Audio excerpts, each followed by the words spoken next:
Where will Hurricane Irma make landfall? Hurricane Irma, a potentially catastrophic storm that is gaining strength in the Atlantic Ocean, was upgraded to a Category 5 storm early today, according to the National Hurricane Center, NHC.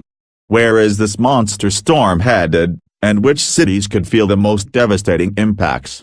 As of 8 a.m. EDT this morning, the hurricane was 270 miles, 435 kilometers, southeast of St. John, one of the U.S. Virgin Islands, with maximum sustained winds of 185 miles per hour, 298 kilometers per hour, according to the NHC.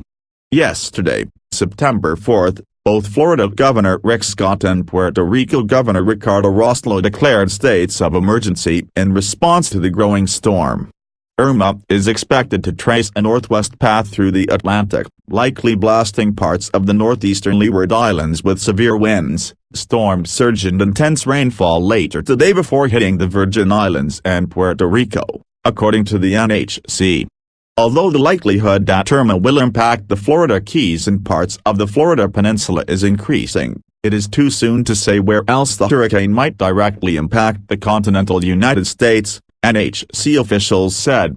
Hurricane Irma photos, images of a monster storm. To predict which part of the continental U.S. the storm will hit first, officials need to determine when the storm's path will curve toward the north, said Dave Gotches, a scientist at the National Center for Atmospheric Research in Boulder, Colorado. That's where the uncertainty lies, and the options are moving up the east coast of Florida or the main part of Florida or scooting through the Florida Key area, between Florida and Cuba, and going into the Gulf of Mexico, which seems a little less likely right now, Gotches told Live Science. He added that within the next 3 or 4 days, meteorologists will likely have a better idea of the path Irma will take. It's unlikely Irma will increase significantly in intensity before it makes landfall on the continental U.S., because the storm is already near the maximum possible strength for an Atlantic hurricane, Jeff Weber, a meteorologist for the University Corporation of Atmospheric Research, told Live Science. Irma's course depends strongly on the jet stream, a fast-moving air current that arcs down across the U.S. and is currently flowing through New England.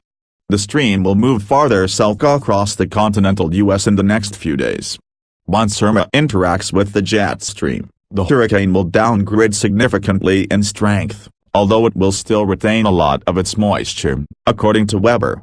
He said he anticipates this interaction taking place over the Florida Peninsula Saturday evening into Sunday morning.